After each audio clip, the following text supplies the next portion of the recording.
তপস্যা, কি হয়েছে মা? প্রদীপটা নদীর জলে ভাসিয়ে দাও, তবেই সমস্ত সংকট দূর হবে।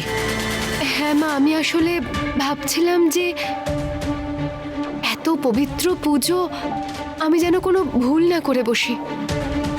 তুমি আমার প্রেমের রক্ষক, তুমি কোনো ভুল করতে পারো না মা।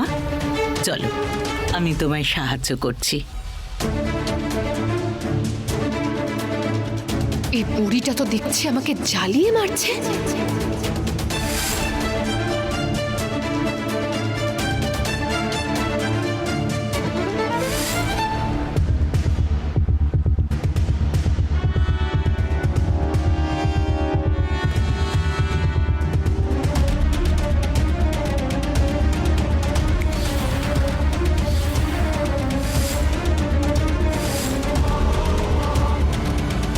তুমি আমার বশে আছো, যেটা আমি বলবো সেটাই হলো তোমার কাছে শেষ সত্যি।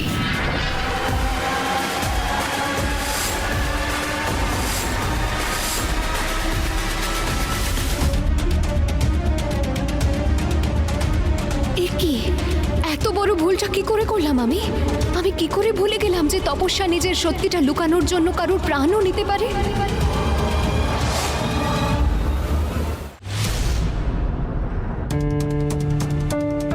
এবার বলো যে আমি এই প্রদীপ নদীতে ভাসিয়ে দিয়েছি, এটা গ্রহণ করুন।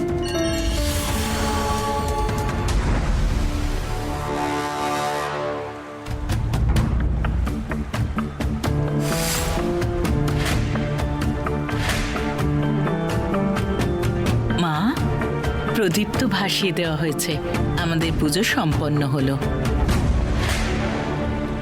আর কোনো চিন্তার বিষয় নেই, যাওয়া যাক। হ্যাঁ,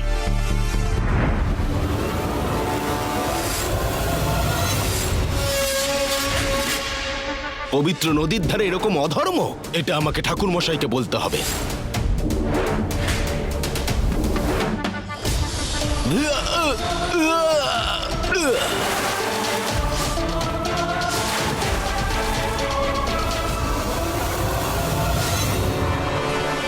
কে পড়লো? কেউ না মা, ওই মনে হচ্ছে কেউ ডুব দিল।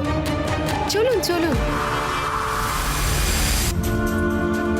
মা তপস্যার সঙ্গে বাড়ি ফিরছেন, তার মানে তপস্যা অশুভ শক্তি দিয়ে শিপ্রা নদীর জল থেকে বাঁচারও কোনো একটা উপায় বার করেছে। এবার কি করব আমি?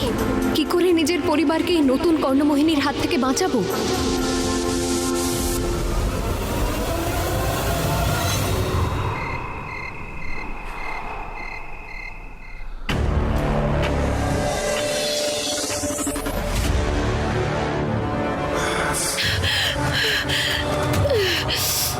শৈলী,